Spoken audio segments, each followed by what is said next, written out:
stepping out. Been about a month since you had your title defense, man. Just give us the update first physically on how you're doing. Obviously, that was a grueling battle. So physically, where do you stand right now? I mean, I swear to God, this feels like I was just here last week, and I'm back in front of you guys again. But physically, to answer your question, physically, I'm good. Of course, got this stupid cast on. But besides that, everything's good. Everything is on the up and up. Nice. And I know you've had a time to step back a little bit and kind of reflect on it and soak it in. I mean, registering a title defense, going through such a rivalry battle like that was. I mean, now that you've had a chance to kind of enjoy it a little bit, what did that fight mean to you? This is a feeling that I've always had all through my career as a martial artist. Back when I was wrestling, and I made the decision that I wanted to be the best at one point in whatever I was doing. I don't soak it up as much. It's as soon as I'm done, it's those few hours, of course, the world, everyone is blowing up your social media. Everyone's, big up in you. Hey, good job. But then there's that moment when I go to my room and I'm by myself. My manager always loves to be in my room, but I have to kick him out sometimes because I want some privacy by myself. And I'm just in there, and then I think to myself, what's next? That's done. That's over with. What's next? And that's kind of the feeling I'm getting now. It's just I'm sitting at home taking my daughter to school. I come back on the couch, and I'm just watching TV. And you know what? Actually, now I'm getting into the UFC 3 game. So it's pretty cool to just be able to get my ass whooped by fans all over the world as my own self. You mentioned it. What's next? I mean, so that's what people are starting to talk about. Your name has been coming up this week, especially with Conor McGregor. He's saying, listen, this is a welterweight bout, maybe lightweight, but I think I could challenge for 170 gold as well. So what do you think about the idea of Conor McGregor, if he wins on Saturday night, potentially challenging you and facing off for your welterweight belt? I'm the champion. That's it. Plain and simple. I am the champion. They have to come to me. There's a reason now they talk about me, and that's because I have the gold. So anybody can get it. I have never said no. When Dana White calls and says, I want you to take out this guy, I say when, and we get it done. So I'm not the one picking and choosing fight. I've never turned down a fight ever in my career. I've been the one begging for fights. But now I'm in a situation, I'm in a position to where I don't have to beg for fights anymore. They have to come to me. If Conor wants it, Conor can get it too. I don't discriminate on the ass whooping. Anybody can get it. On that tip, Jorge Masvidal was here earlier as well, and he said, listen, he wants to fight. And it's kind of getting personal to him a little bit. He said he doesn't like the trash talk that he feels is coming from you at this point, and he'd like to potentially have a fight with you as well. I talked to Dana yesterday. He said he feels like Jorge is probably the #1 contender right now. What about that? I know you say you'll take it from anybody, but is that fight more appealing to you, say, than Conor McGregor? Who? Like I said, anybody can get it. When Dana says that's the guy, I say when. Dana said Covington was the guy. When? I got it done. He said Woodley was the guy. When? I got it done. So it doesn't matter. Whoever they put in front of me, it's my job as the champion to go in there and shoot them down. Last thing for me, when's good for you? I mean, if you were the one making the call, I mean, obviously you got the cast on there, but what does look ideal for you in 2020? When would you like to fight? The one thing that I do love now is the fact that, now it's more of a partnership. With what makes sense for Dana and the company, and also my management. I have best management in the game, and so they go in and they sit down with Dana and we figure out a time that works for both of us, and we go in there and we get it done. It's not a matter of opponent; it's a matter of when the champion wants to get back in there and do his job. Kamaru, just over here, Jorge was out here just a few seconds ago, and he was mentioning you guys have some of the same trainers that are working with you now. He mentioned that the trainers are telling you to avoid him, that he's a tough matchup. I just want to clarify it and give you a chance to sort of clear this up. What are they saying to you? What is it like working with his ex-coaches? Is there one person in here who believes somebody of the way that I fight, they would tell me to avoid anybody? No, not possible. Actually, it's funny. There's a trainer that used to be at ATT that now works with us. And what these guys don't understand is that's what I say. I'm not here by accident. You know, this is definitely written. That trainer happens to be my first ever wrestling coach when I was a kid. You know, guy came over from, overseas and was my first wrestling coach in high school at 13 years old. And then I go off to college. I don't see this guy for years and years. And then he somehow ends up in mixed martial arts. I end up in mixed martial arts, and now he's my coach again. So why would they tell me to avoid anybody? That's one thing that coach knows is who I am and what I'm capable of. Obviously, a lot of people sort of trying to get George St. Pierre to come out of retirement and come back for one more fight. You're building yourself, a really impressive legacy. Do you think you could be the guy that gets George to come out for one more fight and possibly fight you for his possibly last fight ever in the UFC? Actually, yeah, that's a fight that, to be honest, that really gets me up, that gets me motivated, that intrigues me. Of course, I do my job. When I sign down a dotted line to fight anybody, I'm gonna go in there and do my job. But a fight with someone like George is a fight that makes me think, that wakes me up because, George is someone that's special to the mixed martial arts world. A guy that actually has the record right now currently that I'm chasing. And what better way to cement my legacy by actually going out there and breaking that record against that man, because he hasn't really lost. He walked away and he's still in tip-top shape. He can come back, as he showed, a couple years ago with Bisping. He can come back and still get it done. So that is a fight that intrigues me a lot, and that is something that I'm looking forward to. Just last one from me. I'm guessing you'll be cage side for the big fight this weekend. Potentially. After the fight, if McGregor does start calling you out, saying things to you about the title, are you anticipating maybe some kind of beginning of almost a promo, just like Masvidal did with Nate, where the back and forth begins? Is that sort of what you're waiting for to really sort of say, all right, I'm happy to fight you now? Well, no, because this would be former champion in a different weight class versus the actual champion. So it's not that other that you mentioned. It's not a comparison to that. Like I said, I don't discriminate with the ass whooping. If Conor wants it, Conor can get it too. I'm the champion. My job is to go in there and make it happen. If Dana decides that, hey, he wants to throw this guy in the mix, then I'm going to do my job. Conor has he's been also, he's special to the world of mixed martial arts. And that's the thing with me is I'm no hater. I give credit where credit is due. That young man is definitely he's done a lot for the sport. So if he feels that he wants to step in and challenge, he's trying to make history to actually fight for a third title. I would be stupid to stand in the way of history and give him that opportunity. So, Conor can get it too if he wants it. Champ over here to your right. You have a great image, and you're a really good role model. How important is it to you to be that? When I was growing up, I had a lot of different people just touch my life in different ways, and it could be just somebody or the UFC staff, the security back there. At some point, whether they realize it or not, indirectly they've touched my life.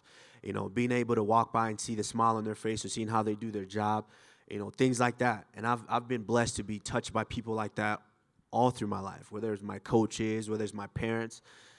And so they've set an example for me. And that's the example as a parent now that I have to set for my daughter. This is not fake. This is who I really am. A lot of guys like to put on an act that they're fake tough guys, that they're gangsters or this and that. I'm not a gangster. I never sold any drugs or anything like that. Yes, I had a rough childhood coming from, borderline poverty from where I grew up. But at the end of the day, I still got here. And I still have those key and core values. So I don't have to formulate anything. This is not me trying to do anything. This is just me being how I was raised. Absolutely. Was there ever any time coming up that people were putting a bug in your ear to do something different, to start being crazy, Kamaru Usman, and say things? How close were you to maybe doing something like that at all? No, absolutely. They do that now. I mean, because let's be honest.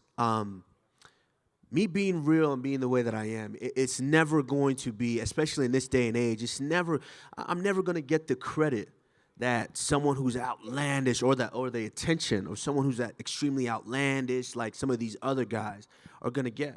But that's fine with me because at the end of the day, when I go home or when this is all said and done, I'm still the same person. You know, these guys have to somehow turn it off. Or these guys can put on an act and be as outlandish as possible, and they can get a lot of attention, get a lot of recognition. But what happens when you're not that guy anymore, when all that attention is gone? How are you going to handle it? And so, there's a lot of pressure because some guys, people talk, a lot of the media talk, and some of the medias, they don't give me the credit. You know, he's just, a champion. He's just going to come out and give us the same thing, and he's going to be respectful or be this. And, they want headlines. They want stuff to talk about, whether it's good, bad, or ugly. They don't care. But at the end of the day, I care. So I have to be myself. Last question for me. Back when you won the Ultimate Fighter, Black Zillions versus American Top Team, I remember everyone was talking about Hader Hassan. And then when all said and done, the winner is Kamaru Usman. And people are like, wait a second, what happened? And you really made an impression there. How important was that win? And are there still some feelings of animosity between the remaining people of the Black Zillions and American Top Team? No, I mean, that was tough. That fight was extremely tough because I had just come off of I had microfracture surgery in my knee, and that was supposed to be an 8-month, 9-month recovery before I started doing stuff again. And I fought, 3 months after that?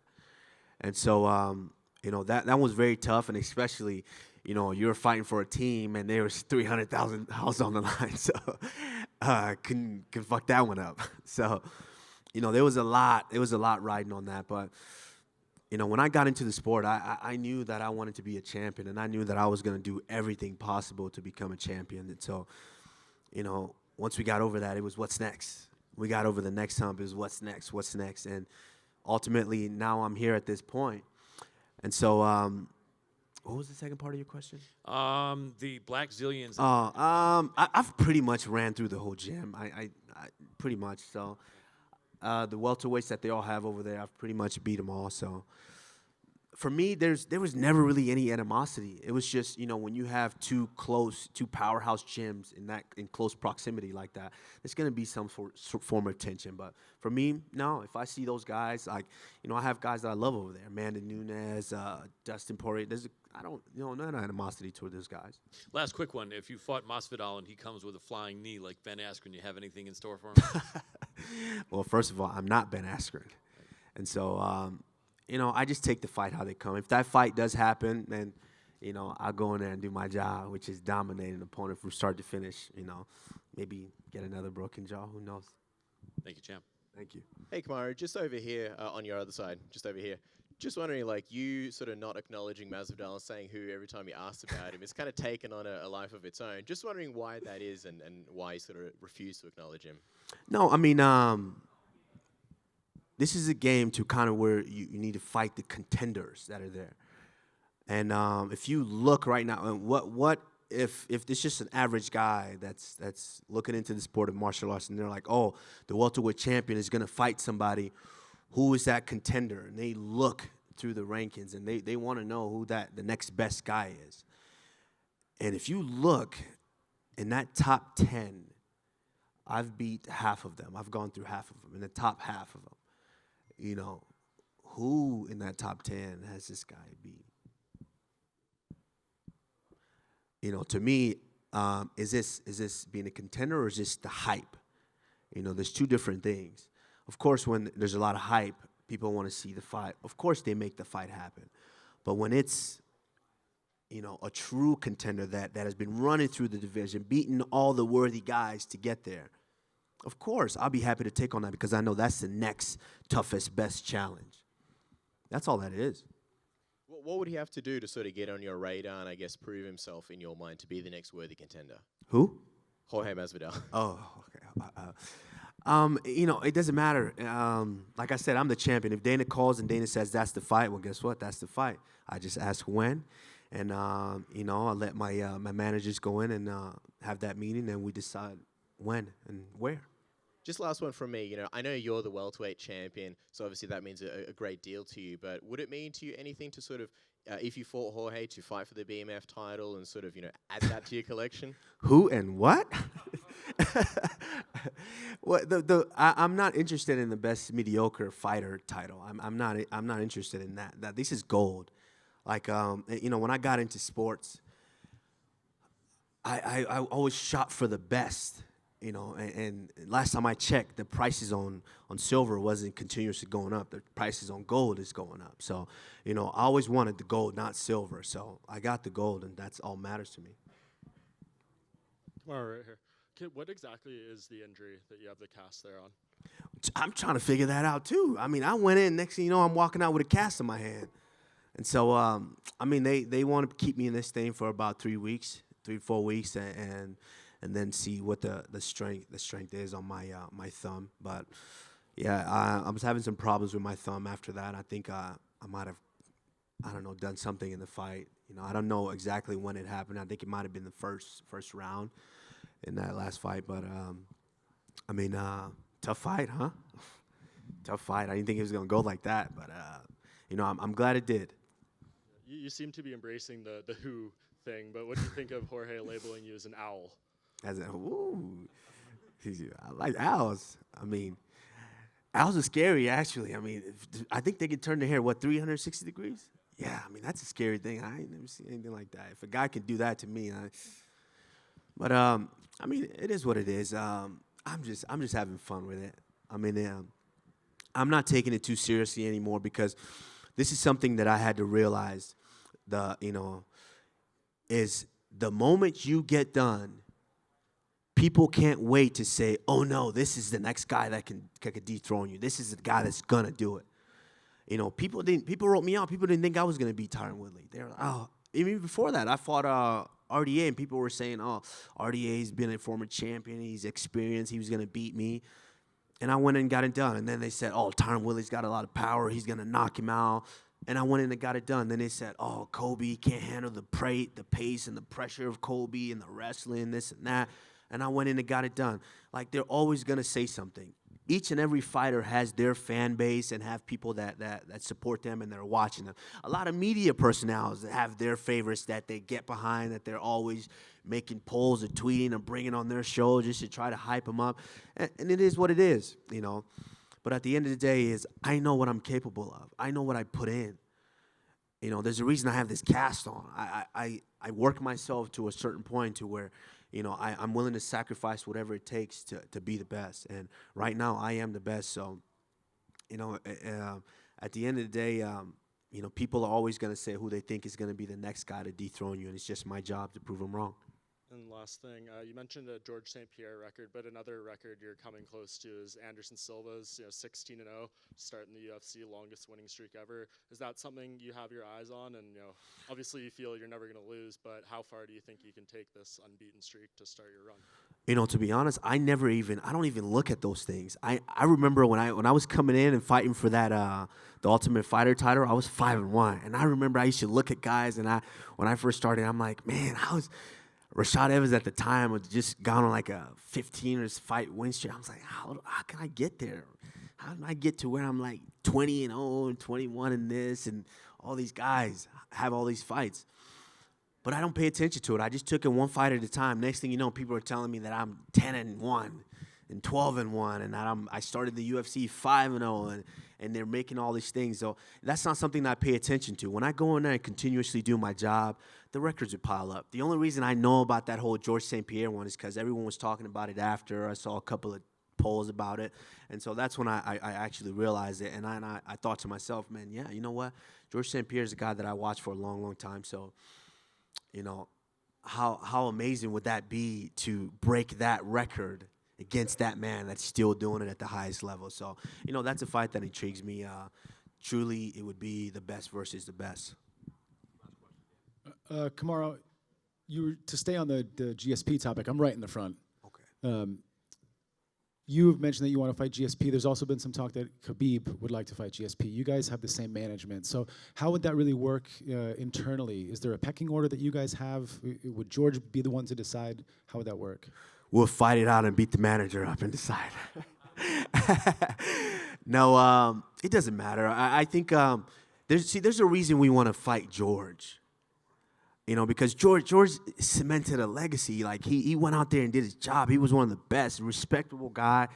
And he wasn't one of these new school guys that you know, was talking and trying to be what they're not. You know, George was a true mixed martial artist. And so he proved that he was the best. And now there's a reason myself and Khabib want to fight George, because we want to prove that we're the best. You know, it's nothing negative. It's not that we're looking for a money fight or this and that. You know, we just want to prove that we're the best. And that's what you do when you see a guy that's the best or was the best. And which is the reason why these guys are calling me out right now. You know, I don't have to call them out. I didn't call out Conor McGregor. He's the one talking about he wants to challenge me because I sit at the throne right now. So, you know, that's the way that we see the GSP. So it's not necessarily anything malicious or us trying to chase a money fight or anything. I don't give a shit about a money fight. You know, the money will come as I continuously do my job. So, you know, we just want to be the best. We just want to prove that we're the best. So, but internally, we'll have to fight it out, I guess. And then just really short, in retrospect, what is the single best thing about beating Colby Covington? You know, nothing malicious at all. I never really, towards the end of that, I know he said a lot. He said a lot of things, but at the end of the day, I wasn't trying to hurt him and you know, and to where he couldn't go back to his family and be okay. You know, that's not my intent ever again. I'm a competitor. I just want to beat them competing. And so, you know, at the end of the day, I guess it's just silencing all the doubters, I guess, and just proving to myself that I can go through that chaotic situation and still prevail. So I would say that probably the best thing about it. Thank you, guys. I appreciate all you guys. Thank you.